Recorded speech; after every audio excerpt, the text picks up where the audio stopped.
So, Lisa, Andrew, thank you for coming in. So the reason that, you remember I talked to you and set this up on the phone for the mortgage protection, right? Yeah.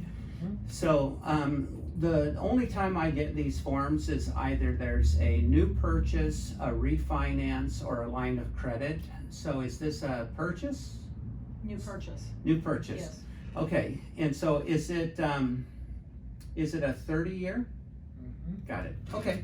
All right. Well, so here's my process. Usually it takes me about 5 minutes to see what's the most suitable recommendation. Everybody's different, but it says here that your mortgage is $300,000. You guys did this in January, $300,000 with BECU. Is that right? Correct. Okay, great.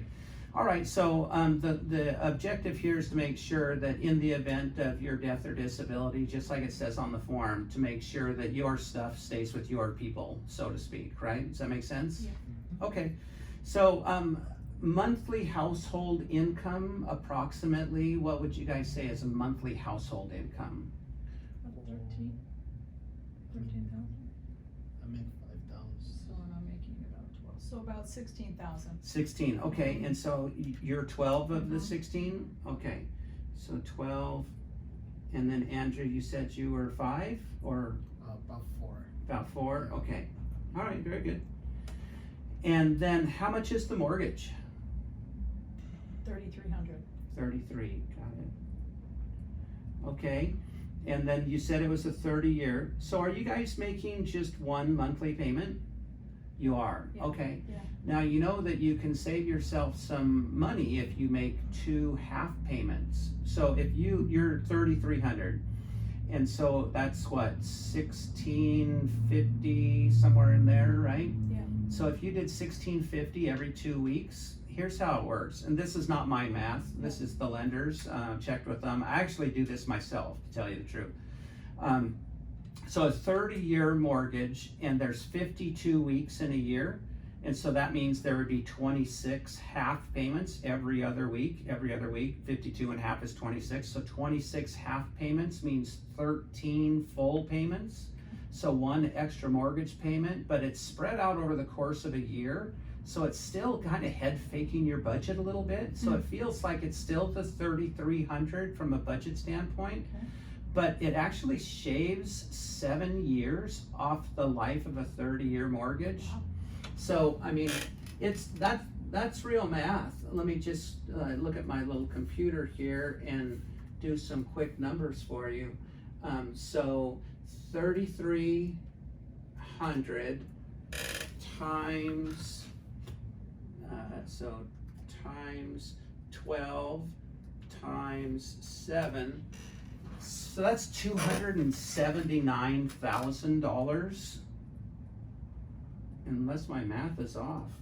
I mean, that's a lot of money, right? 3,330. You should do that. So times 12 times 7. Yeah, 279. So a question I get all the time, well, it's like, what if we're not here 30 years? All right, well, say you're here 10 years and you flip it and turn it into a rental, whatever, let somebody else keep that schedule and pay down your 30-year loan in 23 years. It's just basically getting to the balance of the loan quicker by breaking up the payment schedule, and that extra payment, it really does cut into it, and it makes sense. That's a great tip. So do you know what the equity is in your place? I know you just got into it, but you bought in obviously at 300, or did you put some down? We did a 20% down. You did, Yeah. okay. So it's probably somewhere around 500 or more. Are they going for more in the area? Do you have any equity in the house that you know of? I think maybe just a small amount, but I'm not really sure. Maybe like, She pays, I don't know. Yeah. so 20, 30K, so some Yeah. small amount. Yeah. But basically it was, let's just get in here. Okay. All right, so that's great. Well, definitely, so I don't get paid for that piece, this free advice. I mean, just don't, it's free money.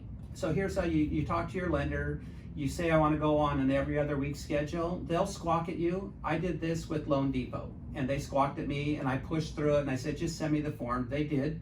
It took 5 minutes, sent it back in, they started taking it out. My mortgage is $4,000, okay? I live like a half mile from here. Okay. Every 2 weeks, $2,000. And they actually sent me the calculation, and it was like $107,000 savings, and I was in year 13 of a 15-year contract and did this. And I'm still gonna save 2.78 years. Wow. So, I mean, it's legit, and it's free money, so spend the 5 minutes, definitely. All right, so we know what your mortgage is, what your payment. How about utilities? Have you paid enough of the utilities to know? They're Just about. water, power, sewer, gas, About internet? $250. Got it. Do you have any car payments? No, our cars are paid off. Car payments. So car insurance. About $300 for the year for both of them. I mean, a month for Oh, got both cars, sorry. Okay, any credit card debt? No. So is it just the two of you in the house? Okay. Yeah. All right. We're and- thinking of building a family. Oh, nice. Very nice. Mm-hmm. Okay, so do you guys stay in or do you go out? How much is food per month? I mean, we do go out quite a bit, Mhm. like $800 total. Yeah. About 800? Yeah. That sounds about right.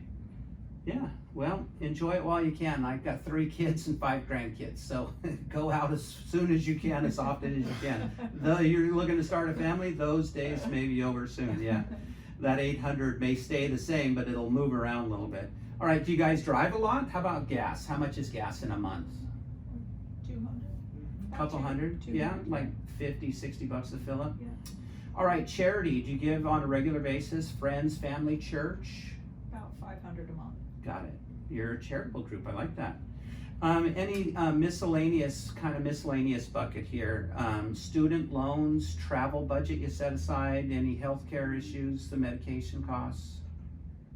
About 500 a month.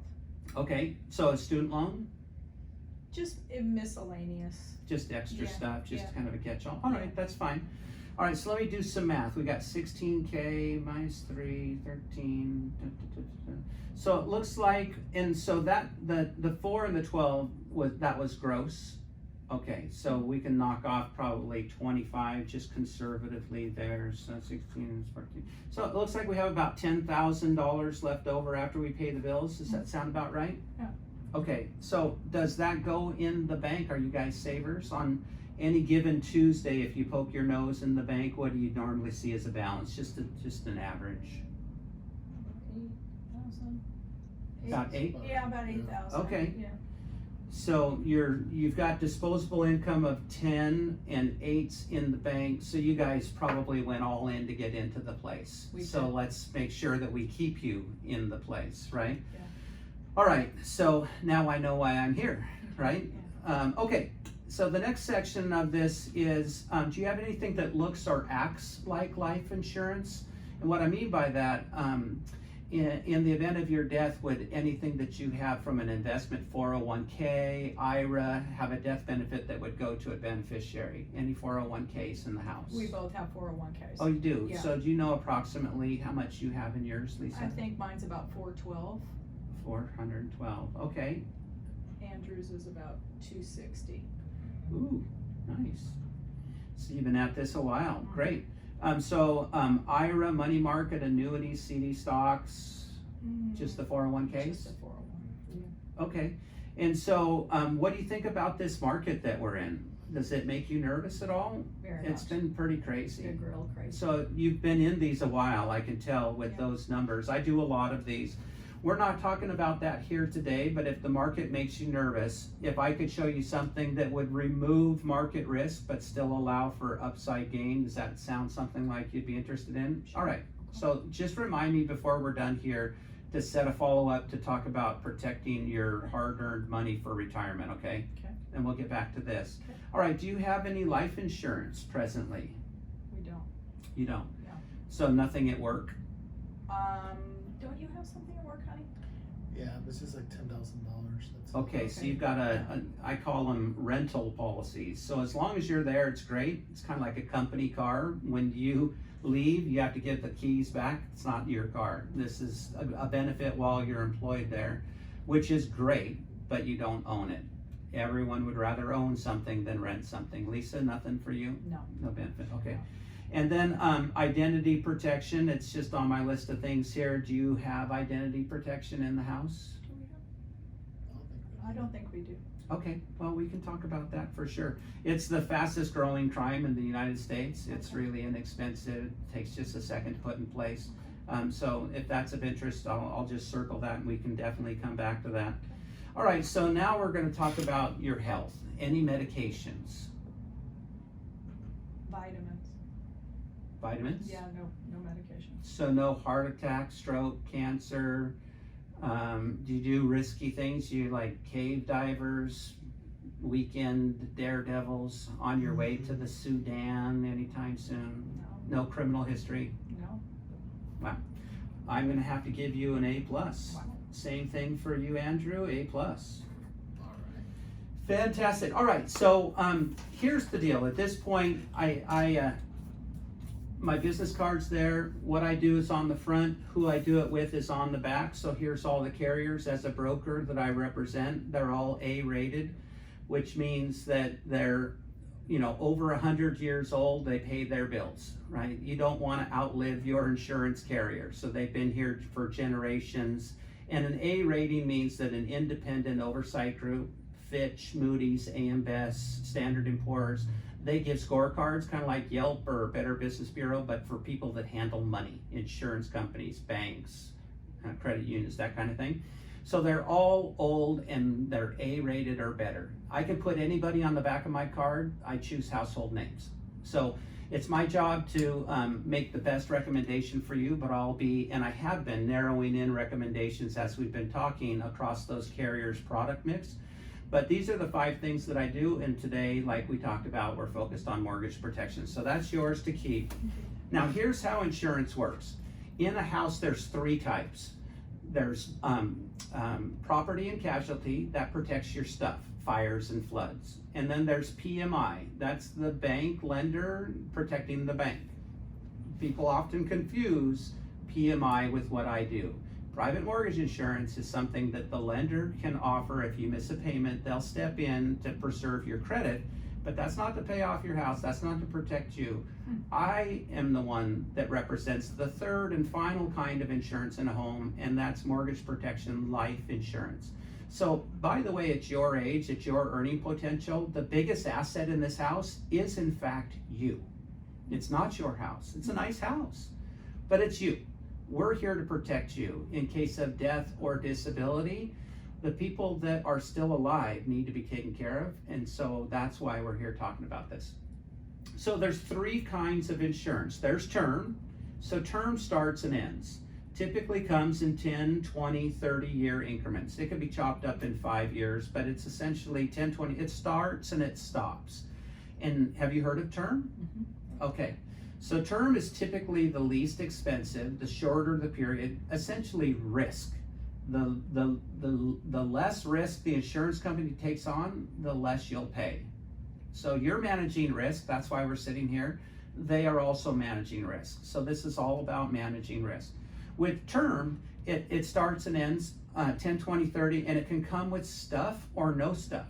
And by stuff, I mean like accidental. So it's not that you just have a heart attack and die, you were in a car crash. So accidental can add additional death benefits to a policy. Could have living benefits. So that's the death or disability. Living benefits are if you're critically ill, like a heart attack, but you don't die. If you're chronically ill, you're in a car crash and you're in traction and you can't move for 3-4 months because you're not dead, but you're going nowhere soon. So you can't feed yourself, you can't medicate yourself, you need assistance, you're chronically ill, something that keeps you from 2 of the 6 daily living activities, feeding, medicating, clothing, toileting, moving from the bed to the sofa. And you can't do 2 of the 6 daily living activities. I know that was only 5, but 2 of the 6, and that's considered chronic. You have to have a doctor's note, okay? Critical, chronic, and terminal illness. If you have less than a year to live, doctor's note, then that would be you can drain with living benefits from the death benefit to pay your bills. So you've got death, disability, accidental, that's stuff in a term policy. Is it easy to get access to that money if something happened to one of us? So the deal is that first you have to qualify, and that's why we're here today, to see what you do qualify for. Once you qualify, the policy goes into great detail about if you were to experience critical, chronic, or terminal illness, doctors note, you reach out to the carrier and you say, hey, I'm critically ill, I need to access some of my death benefits to pay my bills, right? That's how that works. And then if I am your agent, I step in and I help with that process, absolutely. All right, so number one is term, number two is universal. Universal is every group policy you've ever had at work. That's why it's annual enrollment time, because it's a 1-year term. And you typically pay on a monthly basis, but if you don't renew it, it'll lapse. You have to fund it. As long as you adequately fund a universal life policy, it doesn't lapse. It's what they call a permanent policy. If you set up a universal life correctly, you fund it and you pay for it, it's like permanent, like in that way, the third kind, whole life. So term is a hybrid. It can end if you don't fund it, but whole life is the one for your whole life. Universal can be like whole life, so term, universal, whole life, right? My recommendation for you, honestly, based on your age and your health and your budget, because I normally like to stick to somewhere right around 15%, 16% of disposable income. So the policy I'm liking for you guys is with a carrier called Americo. It's one of our lead carriers. They're over 100 years old. They've got, $7+ billion in the bank, no debt, great rating. And the reason that I like this for you is that it has what is the best stuff in a term policy is the return of premium. So have you heard of a return of premium? Kind of. So let me just go over it for you real quick. Let's say that we can get you into these return of premium policies and they're 30 years. So that's the life of your mortgage. If you don't do what I was recommending and you're on it for 30 years, or maybe you do what I was recommending and you're only on it for 23 years, we can write a policy for 25 or 30 years. And at the end of that term, if you're still alive, all the money you paid in comes back. So it's a return of premium. So it also has, obviously, the death benefit. It's got disability, so critical, chronic, terminal illness. Up to 100% of the death benefit can be pulled out for disability, doctors know. And then it has terminal illness, obviously. And then there's accidental in there at 50% of the face value. So it's called the HMS 150, okay, cashback option. And I'm gonna say your loan's 300, you still owe all of it, so it's still at risk. And Lisa, with you bringing in the 12 and so we're gonna do something like this. So 300,000 on you, Lisa. If you didn't come home tonight, what would that do to Andrew? I mean, 3/4 of the income would go away, and you've got about 1 month's bills in the bank. So where would Andrew be going? You guys have been married, what, 5 years now? In the house just a couple months? Almost 6 years. Almost 6 years? Yeah. So, I mean, have you given, is that probably what you were thinking about when you filled this out? We did. Making sure that that's, okay. Yeah. Well, that's what most people do. All right, so 300,000 I would say on you, and then the accidental death benefit is another 150,000. So if you were in a car crash and died from that, it would actually be 450 that would come in the house. And then there's a common carrier accidental death benefit that's attached to this as well. So that's another 150. So it's half of the death benefit, the face value of 300. So it takes, if anyone you pay a fare to, plane, train, bus, Uber, taxi, Ferris wheel, if you were in a terminal fatal accident in a common carrier, they add another 50%. And then you've got the living benefits, like I talked about, critical, chronic, terminal illness. You can access up to 100% of the death benefit while you're alive. That's huge. So, life is crazy that way. I mean, you just never know. Health can change just like that. Can I ask you a quick question? Yeah. So on the common carrier, you're saying if I was in an airplane. Yeah. And the airplane crashed, Yeah. and that's an accident in Right. a common carrier, that would be another 300,000 on the 300,000? That's right. Oh, So wow. if it was a fatal, plane, train, bus, Okay. Uber, and, obviously they would want to know how, it's basically on the death certificate, cause of death, accidental, and common carrier accidental would be a doubling of the death benefit from 3 to 6. Oh, And then let me just do some quick math here. So let's see, at 37 and 300,000, so that's 212 a month. And then for 300,000 on Andrew, because I'm sure that you would want to leave the house debt free to Lisa if you were to pass away. Is that true? Okay. That's what I was thinking. All right, so Andrew. Okay, so that's 169. All right, so let's say 169 times 12 times 30.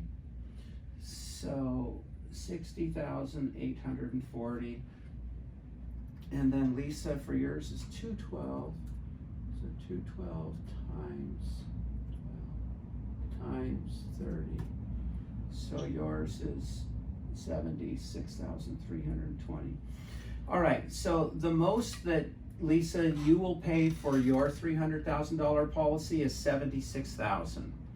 And so you lived 30 days and 30 years and a day, and you just lived the last 30 years knowing that your family was protected.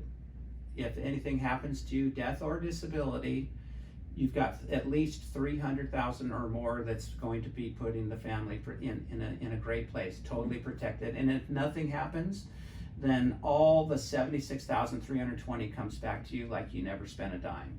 It's also the hardest policy to qualify for. The underwriting guidelines are the strictest. That's why I go through all of those questions, because I don't want to recommend something that wouldn't be suitable, that you wouldn't qualify for. But that's why we're here, is to see if they do qualify you. If we write an application and they take you, then I treat it kind of like you got into the best club you could. Once you're on the right side of that velvet rope, do not do anything to get out of that club. And it's a simple contract, honestly. You pay your bill, they assume the risk.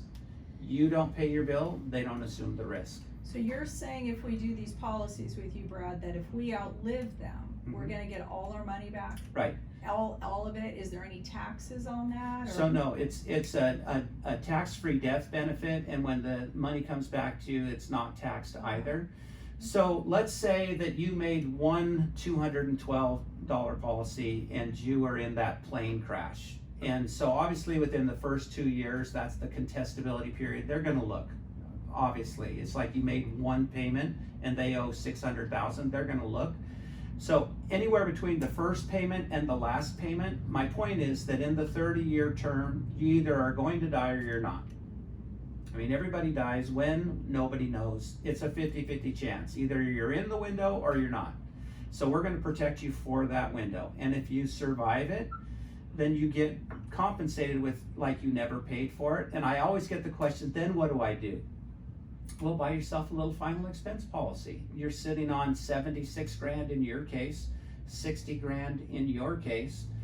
So I get this question also, does it have interest? No, it doesn't. But if you think about it, it's essentially a savings account. You're saving money aside, you 212, you 169, and it's also got a huge death and disability benefit attached to it. So, I mean, your checking account, your savings account does not have a $300,000. So if we apply with you, does that mean that we get the coverage right away, or how does that work?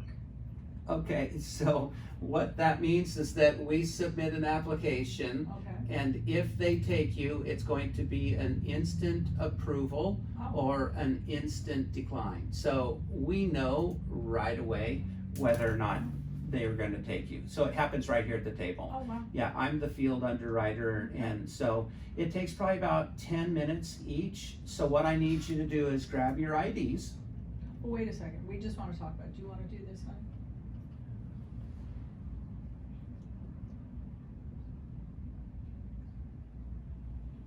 You know what, I don't know, do we wanna think about this? Yeah, wanna think about this?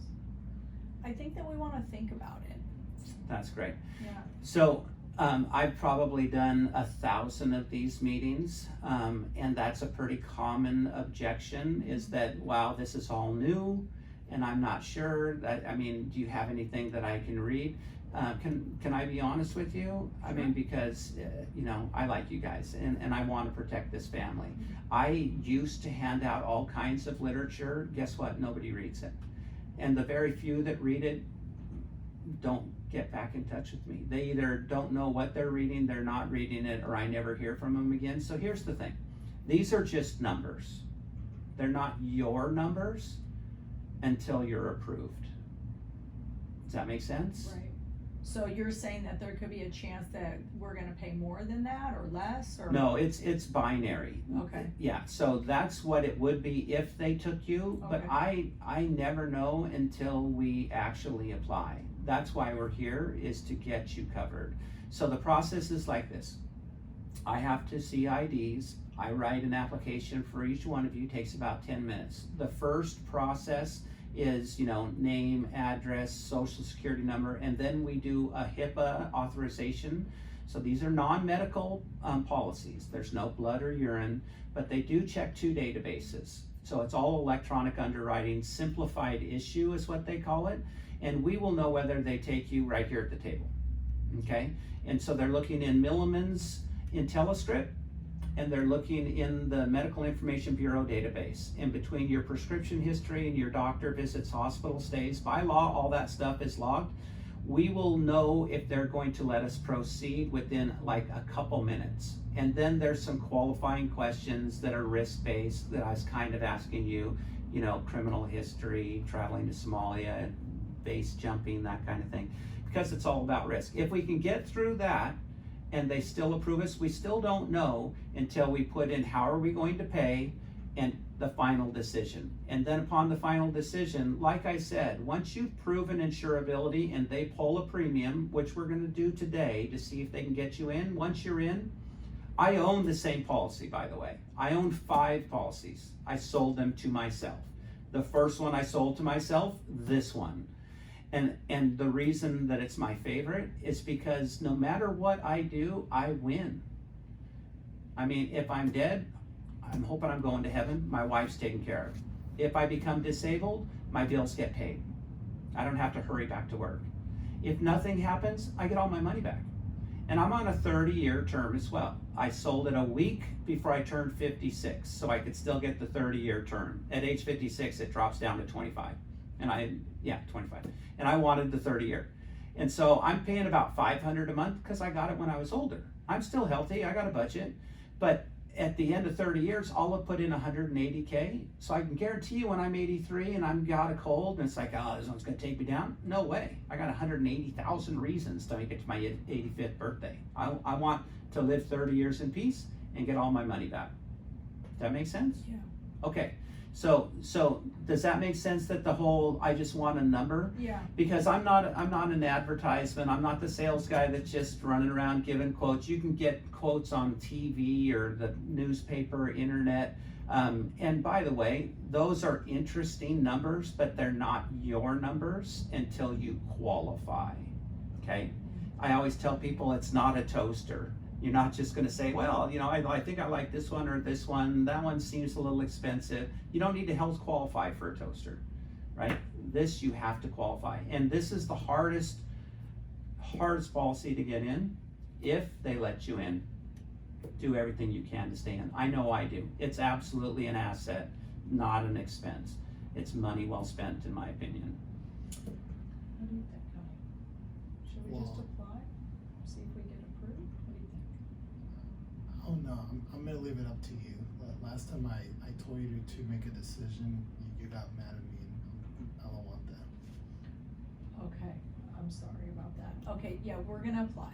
Okay. Let's just go for it and see if we get approved. So- At least it will protect us. So let's go ahead and start with you, Andrew. I just need your ID. Thank you. Okay, I open my laptop. I put in the information about the insured, do the health check, they sign, it goes up, it takes about 60, 90 seconds, it comes back and it says that we're able to proceed. If we're able to proceed, then we go through 3 screens of questions, basically all risk-based, both medical conditions and risky behavior, criminal history, all those risky things like, canoeing actually is on the list, which I don't understand why, but canoeing's on the list. We get through that and we submit, and then they give us a decision. If the decision comes back does not qualify. Okay, so that happens sometimes. It does. Maybe you do the prescription check and something comes back and says we're unable to proceed at this time, the person did not qualify. Well, that's fine. We have multiple carriers and solutions as fallback plans. That's why you're sitting here in your mind. You know that you have other tabs open in your browser that you can pivot from the best option to the next best option. And if you get stuck, definitely call your upline and say, well, I just went and put in for an HMS 150 and it bounced back with a prescription check. What should I do? And then it's the prospective client's health, age, gender, and what you were trying to do, and they'll help you pivot to another product. But don't leave the house. Most people will not like being declined. Nobody likes being told no. What do you mean I'm not healthy enough, right? I have had people be declined that have never had medication. But, and it was the fact, I believe, I don't know, but I believe it's because they didn't have medication. They didn't see any history on them. They were 59 years old, very healthy, never been to a doctor. And so they couldn't make a decision. They saw no record. It was this lady that only went to Eastern medicine. She didn't believe in Western medicine, never been to a Western doctor. There was no file on her. And so you never know. People always think they're healthier than they are. You will know once you get through writing the application whether the insurance company thinks they're healthy enough. If they don't, it's not the end of the world. Just shake it off and say, hey, that happens all the time, and you pivot to something different. Okay, it may be a smart UL, it may be, it depends. If they come back and say, well, yeah, I guess I should have mentioned the heart attack that I had last month. Well, now we know why you were declined, and you are, now that's going to be straight to AIG, guarantee issue. And in this case, you guys aren't even old enough to get a guarantee issue. You're not 50. So, but there's always an option. There is always an option. So don't feel like you're ever alone in the house, that you can, always feel like you can reach out to somebody. But that's how you do a mortgage protection meeting. It is, you build a little rapport, you go through your financial inventory, you identify what is an appropriate budget and recommendation, all the while in your head narrowing down, and then you look for an opportunity to help them protect their retirements and set a follow-up appointment if appropriate. You look at your health, and I always give a grade. People love to get grades. Nobody gets below a B, by the way. You don't give somebody an F. Oh, you've got cancer? Oh, fail. Don't do that, right? It's not their fault that they got cancer. So nobody gets below a B, but I usually give out A's. Pretty much everybody gets an A, right? I think, if I gave somebody that just had a stroke an A, that would seem weird too. So it's like, I can't give you an A, but you seem like you're doing pretty good. How about a B? They glow with a stroke and a B. They'll take a B all day long. Always give a grade when you get down to health.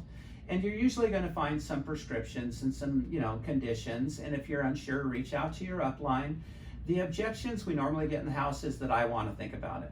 And my number one response to the I want to think about it is, yeah, I understand, but these aren't your numbers. They're not real numbers. Quotes are meaningless until they're not. That's why I'm here. I'm not the quote guy. I'm the underwriter that writes the policy to see if that is your number. We'll know here soon enough. And if it is, treat it like a bar of gold. Put it in a safe, put my business card on there. Anything happens to you, death or disability, that thing is an asset, and it's my number one favorite asset because it protects me every day. If I don't come home today, my wife's fine. If I come home every day for the next 30 years, congratulations, I just lived 30 years and I get all my money back, and we both lived 30 years without worrying about how the bills are gonna get paid. It's a cake and eat it too. I love the HMS 150 cashback options for so many reasons. I hear time and time again people say, does everybody know about this? And it's like, everybody I meet does. I mean, if you just had a stroke yesterday, I don't talk about this, because that would be mean. Hey, wouldn't you like to have this? Well, you can't. You know, I'm not gonna, because that wouldn't be very nice. Right. So it's make a suitable recommendation. If they qualify the profile like you guys set forward here, that's the best recommendation every time. So HMS 150 or 125, it does everything that you could need. Any questions? Straightforward. All right, so you guys both got approved. Boom, Yay. you're in the club. Yeah. Congratulations. All right, guys, so I'm gonna go ahead and turn off the recording, but I'll be back at you just for a second in case you have any questions, okay?